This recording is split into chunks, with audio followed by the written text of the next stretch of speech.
Now, possibly one of the most important elements to paint in an Impressionist painting is the shadows. What color to paint the shadows? It gets even more complicated, however, when you're looking at an overcast day. Perhaps you're confident with shadows in bright sunny conditions. But what happens with those overcast days where the light is generally softer?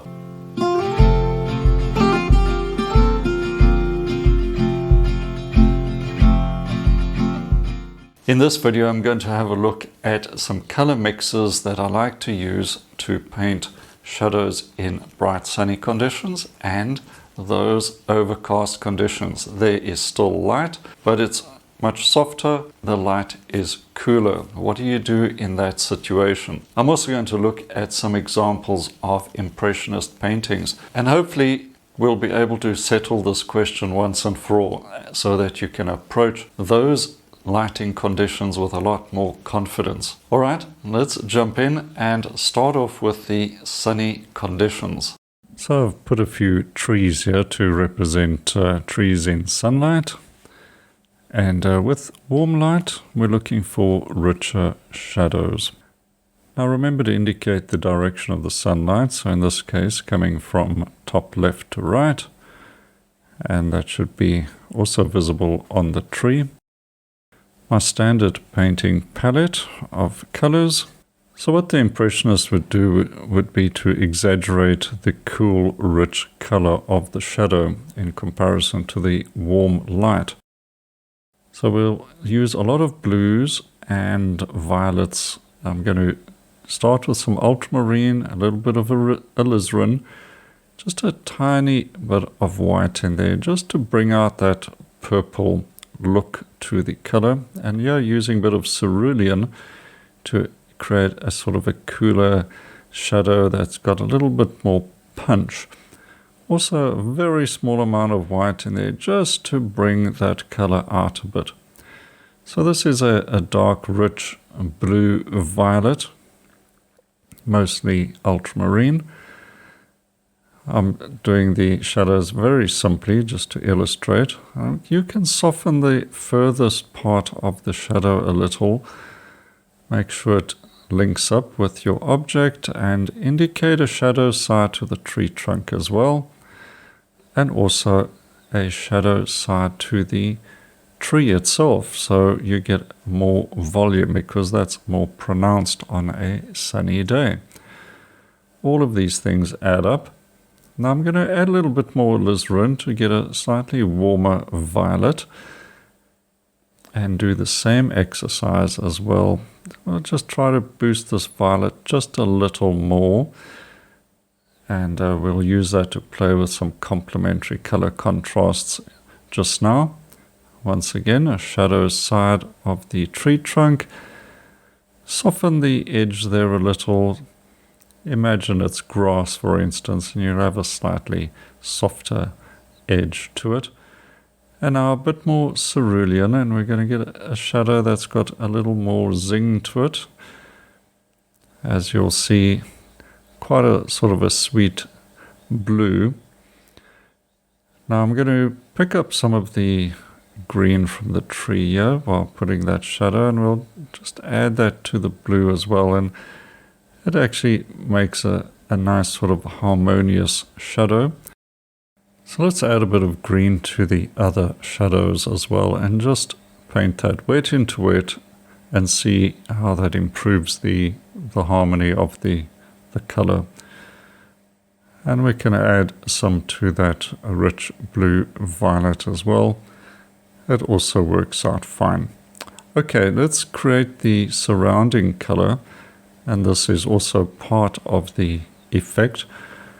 Here, mostly ochre, touch of deep yellow. And you'll notice now we're creating quite a strong contrast. In fact, a very strong contrast. And this is important to indicate the effect of the light, bright, sunny day. More deep yellow, a bit of white, and we're getting now a lovely complementary contrast with the violet shadow. That purple violet against the yellows. Now with some lemon yellow and a touch of white, we're getting a much more vibrant, lively contrast. A little more modern look, I would say. So we got sort of three versions of the cool shadows, warm, sunny light all around it. And that's warm, sunny light creates cool shadows. And this is the basic Impressionist concept. So you can use the same idea. All right, now let's have a look at the overcast conditions and see what color mixes can apply in those paintings. All right, let's have a look at our trees again, looking quite cool and somewhat snowy looking. Ultramarine, burnt sienna, and some white, and we're going to create a warm gray. A sort of, imagine a sort of snow conditions with some a bright overcast day, and we're getting this warm grayish shadow, and around it obviously it's going to have to be a bit lighter, and we've got this sort of now also a warmish gray but light. But overall effect though is of a very cool looking scene.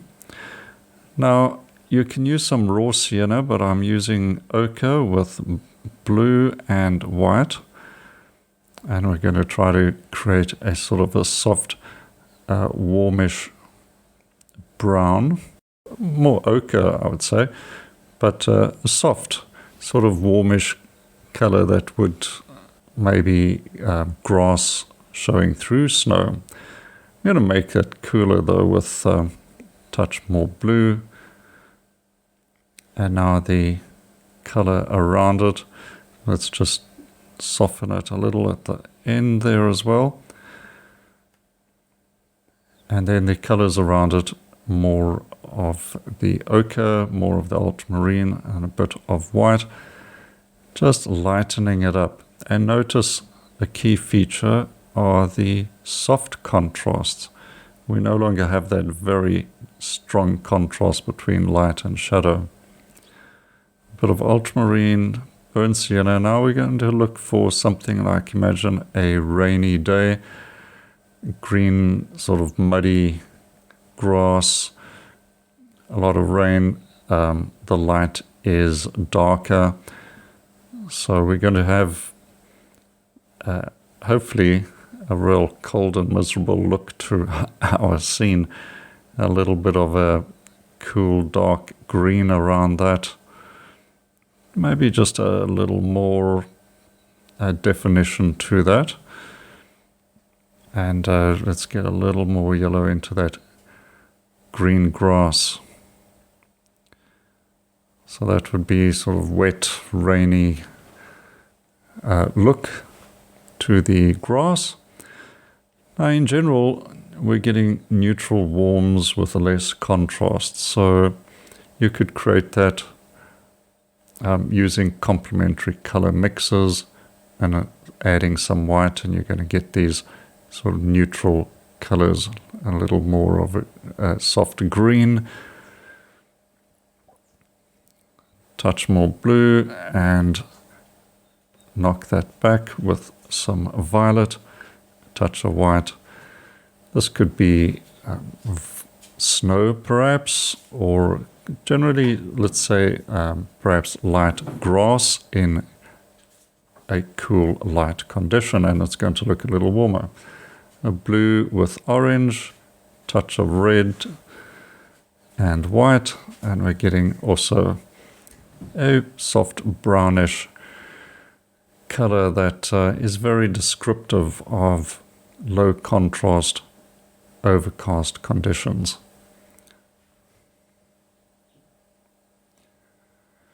So if we compare the two, you can see a vastly different looking scene.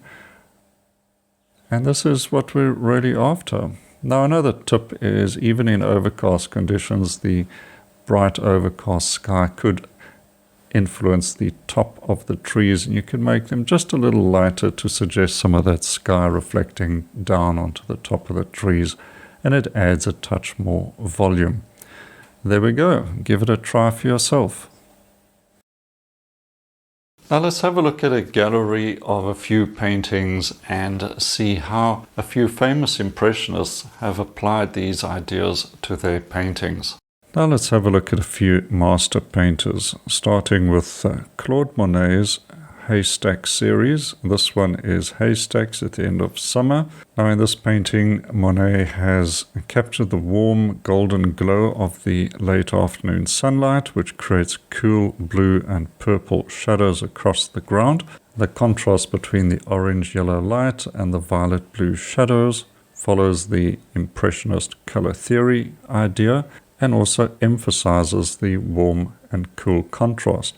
The sunlit areas are warm with ochres, oranges, and golden yellows, while the shadows on the haystacks and ground are cool with violet and blue, creating a strong complementary contrast. The next painting is The Skiff by Pierre-Auguste Renoir.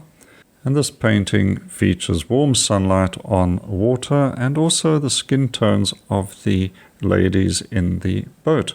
These warm tones contrast with the cooler shadows and the reflections on the water. Renoir's brushwork suggests the shimmering light and the play of warm and cool color notes. You'll notice that the bright warm ochre and orange reflected in the water and in the boat itself contrast with the cooler blues and violets. The sky also has a warm light that reflects onto the rippling water. Now let's have a look at overcast diffused light.